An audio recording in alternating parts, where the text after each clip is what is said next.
Hey everybody, welcome back to Rink's Garage. Today, since it's real hot out, we're in the shop, got the AC on, and we're going to attempt to repower this 610 Melrose skid loader that I've had sitting around for the past 2 years.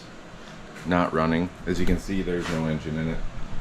She blew up, the old Wisconsin, but we picked up a little Kubota 3-cylinder diesel. We're going to see if we can get her stuck in there, so let's get after it.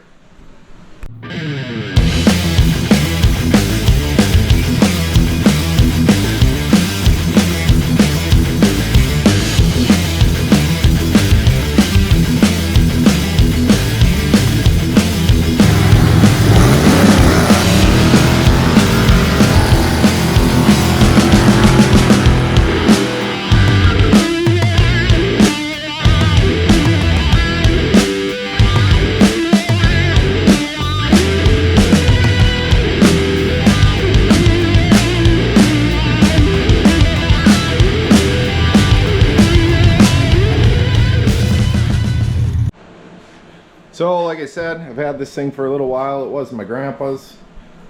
He had bought it quite a while ago, but it had the 4-cylinder Wisconsin in it, which always was a little down on power. And then a couple winters ago I was pushing snow and I think she lost a rod cap or something and started knocking. So we pulled it out pretty quick, and then it sat in the weeds for at least 2 years. But originally I was looking for a diesel to put on it, something water cooled, so if we put a cab and a heater on it for winter time.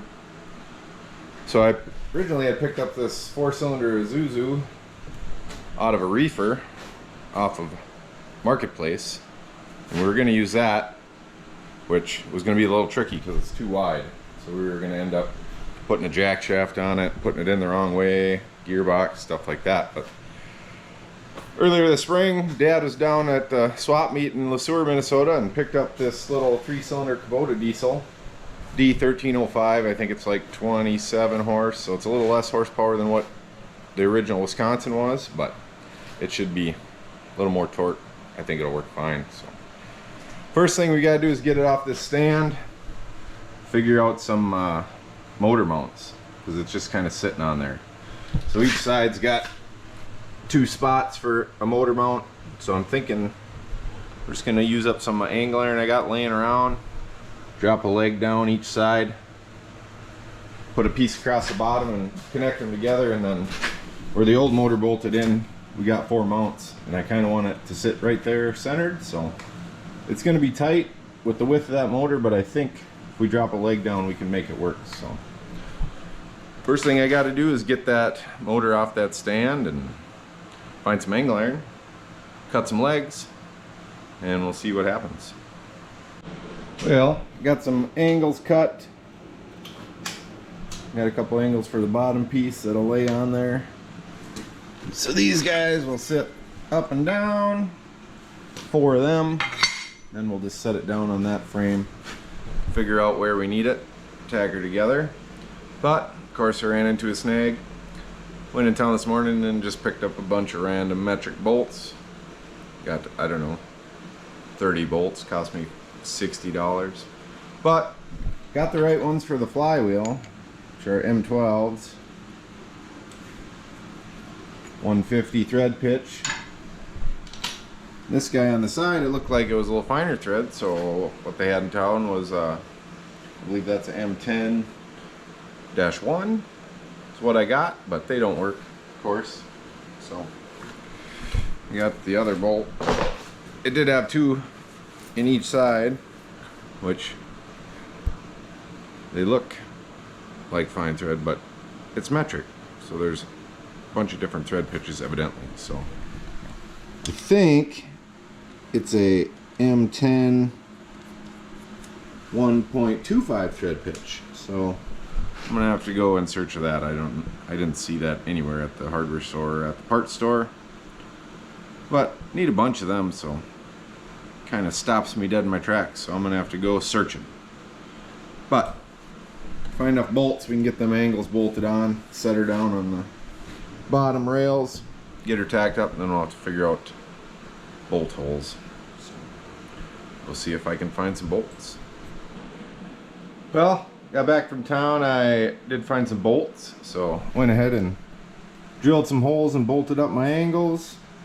Got it just sitting here on these bottom rails, hoping my cement is flat enough.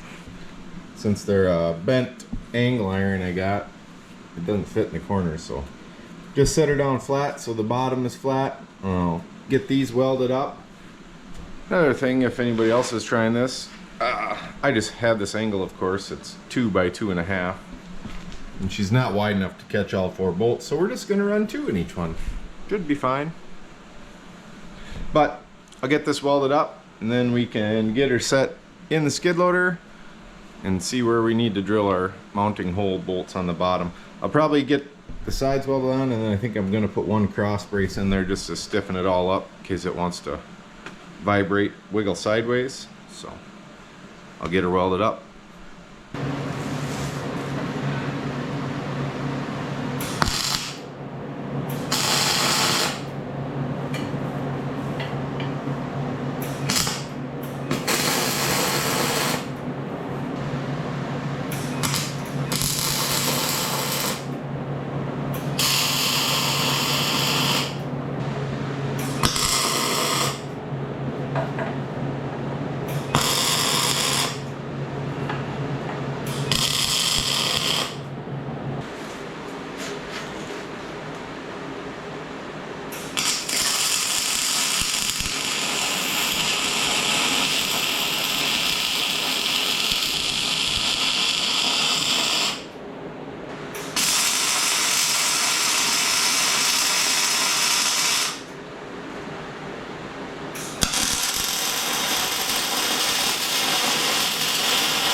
Well, I got her all welded up.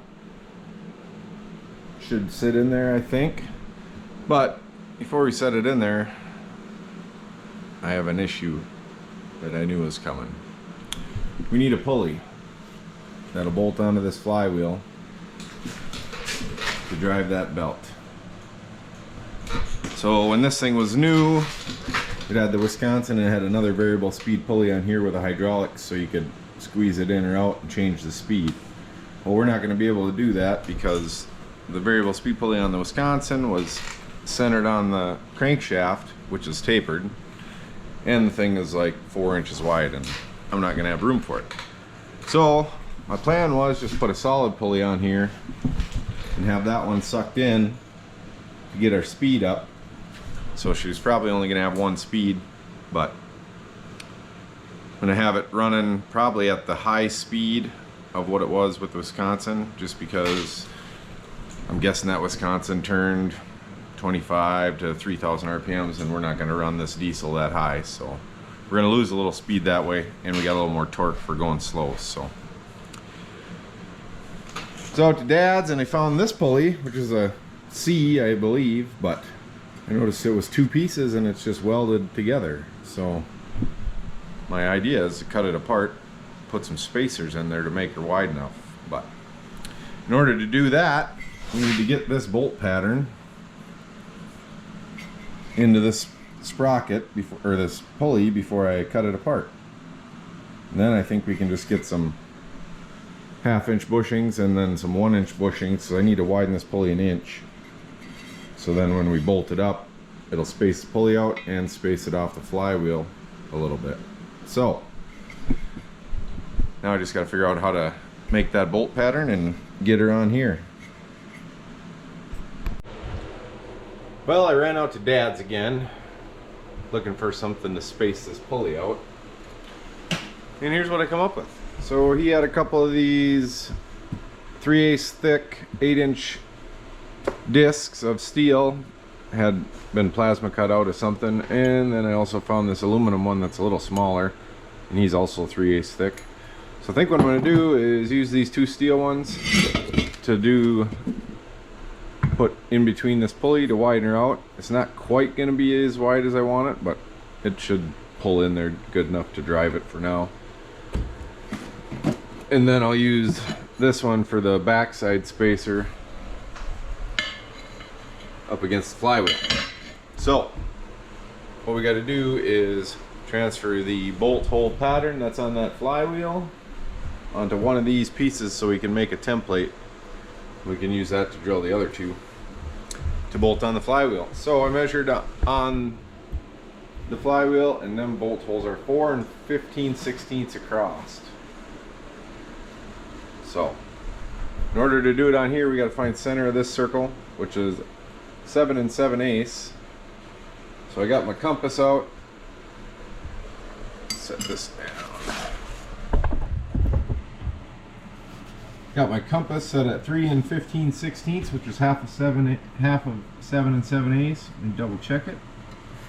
And then all I'm going to do is pick a couple spots on this very outside of this circle. Just draw a line.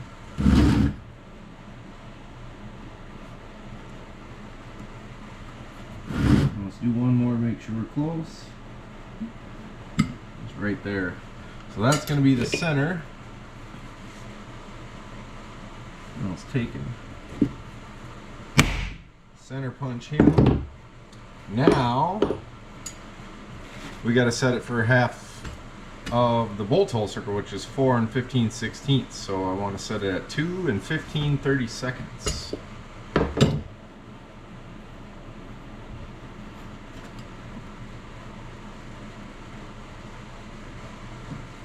We're going to go with that, see what happens. So then we just go on our center.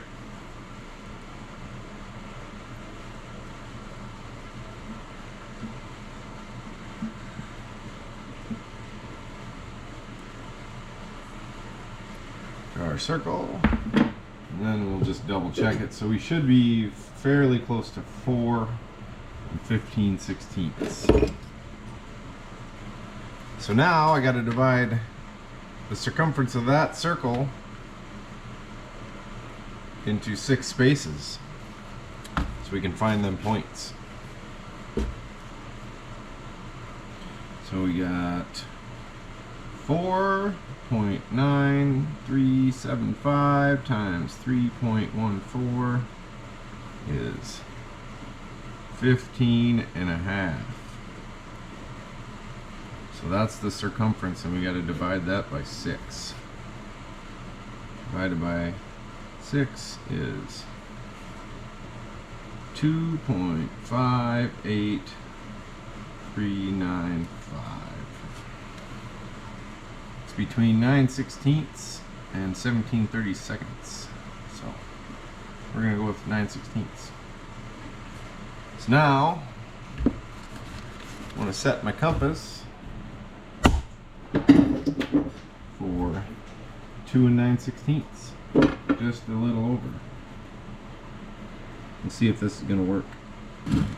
Alright, so now we should be able to pick a line anywhere here, or pick a spot on the inside circle and draw a line. And then we just use that line and draw another line all the way around.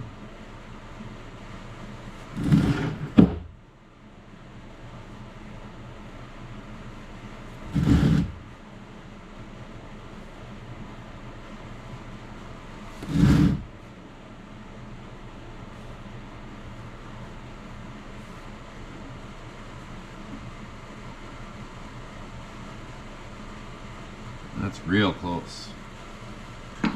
Now I'm just going to center punch these marks.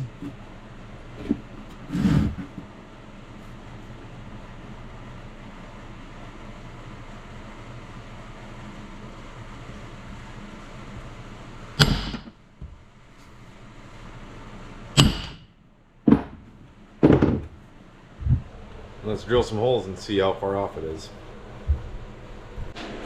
Alright, I got my 6 holes drilled out to 1/4 inch, stuck 3/4 inch bolts in, and then I'm going to run them out to a 1/2 inch, which is about a 1/16 bigger than that metric bolt. Because with this high-tech machining I got going on with my cheapest drill press Menards had and my Harbor Freight bits. I'm not exactly confident it's going to work, but I'm not out much if it doesn't. A couple scrap pieces of metal and a little bit of time. So I'm gonna run these 3 out to half, and then I'll put some 1/2-inch bolts in them 3 and pop these out and drill the other 3 out. And then it'll be time to see if it's gonna fit. We always got a reamer.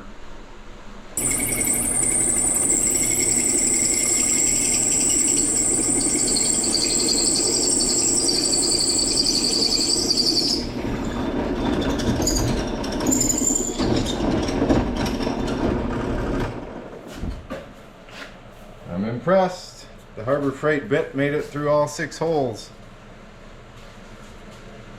Like 6 inches. Pretty good for a free set of drill bits, huh? Mm-hmm. Buy $50 at Harbor Freight, get a free drill bit set. So now, moment of truth, we'll pop this apart and see if any of the holes line up. Think it's gonna work? Maybe. Maybe. I don't think these holes have ever been used for anything, so I took a pick and scrape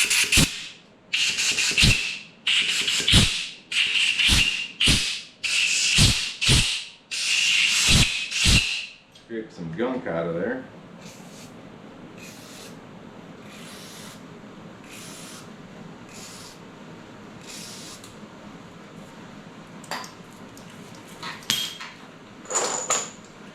What's your guess, Peyton? How many bolts are we going to get to go in?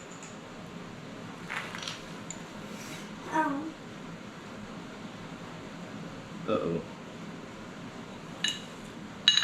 Doesn't look very promising at all.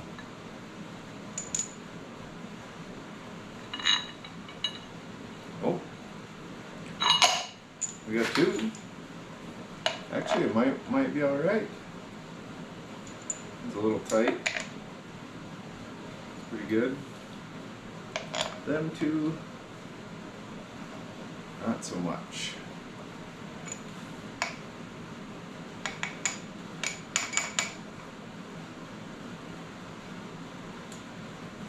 Let's see. Probably this one could be reamed out a little bit, and then she might be alright. These 2 are about a thread width off. I got room to go around. I think if we ream this one out just a bit, might get her to work.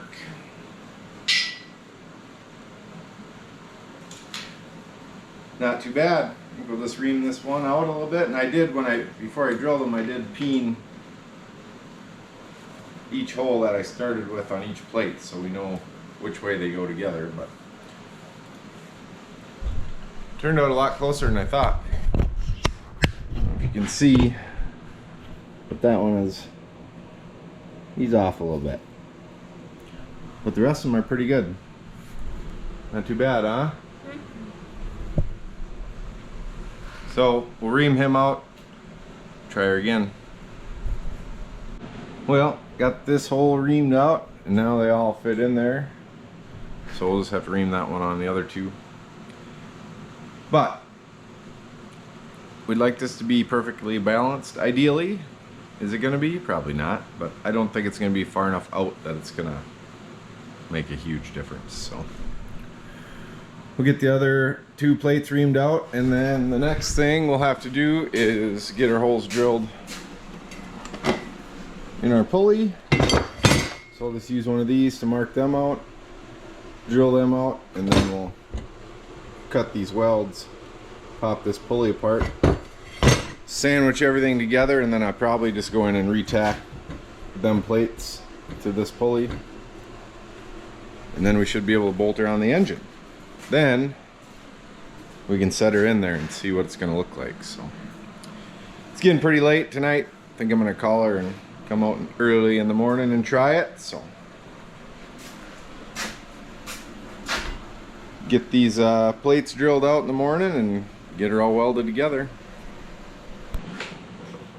Well, we're back here in the morning and I got everything drilled out, and wouldn't you know it, the thing bolted right on. I did end up having to put a couple spacers in there to make it wide enough, just 2 washers between each plate. But it fits so nice and tight, I don't think I'm gonna weld anything, so. Got her all tightened down. I got the spare belt and it fits in there just about perfect. So. I'm really surprised that it was close enough that it worked. But. So next thing we can do is stick her in the skid loader, see if we can get our belt lined up, and then see about drilling some holes in the motor mounts. Well, I got her set in there, but my calculations were off.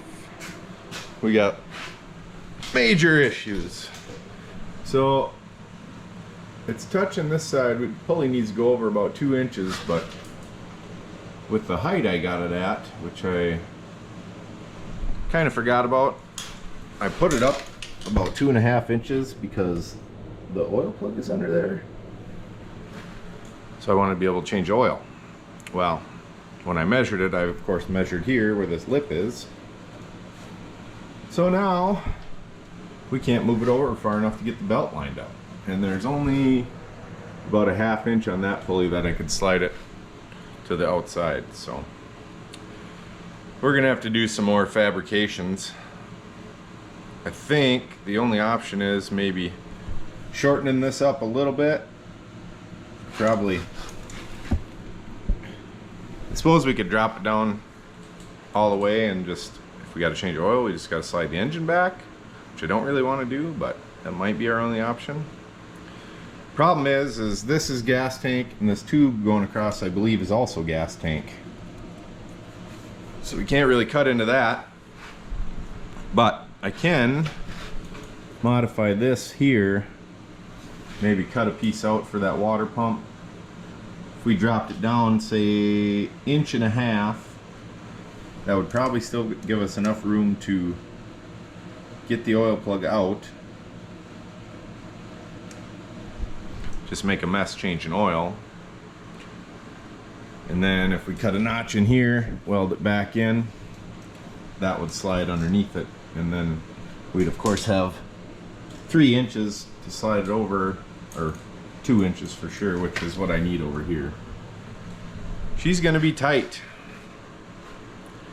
If that oil pan was lower, it wouldn't have been such a big deal because I could drop it down almost far enough to get it slid under there. But we'll have to do some measuring, kind of where we need to notch that out. Pull this back out, of course. We're gonna have to probably modify our lines too, so it turned into a much bigger job, but I'm gonna make it fit in there one way or the other. So the only other option I was thinking about was just taking the water pump and everything off. That would give us all the room to slide it over, and maybe making a remote water pump on it somewhere else, but I'll have to get it back out of there to check that out. So a couple different options, but I think we're gonna have to shut her down for this video. I got another car coming in tomorrow that I gotta get in the shop, so I'll have to roll this outside. But as soon as that's done, we'll get back on this and see what we can do. So stay tuned for part 2, where we probably start cutting on stuff. But it's gonna do her, so thanks for watching, and we'll see you next time.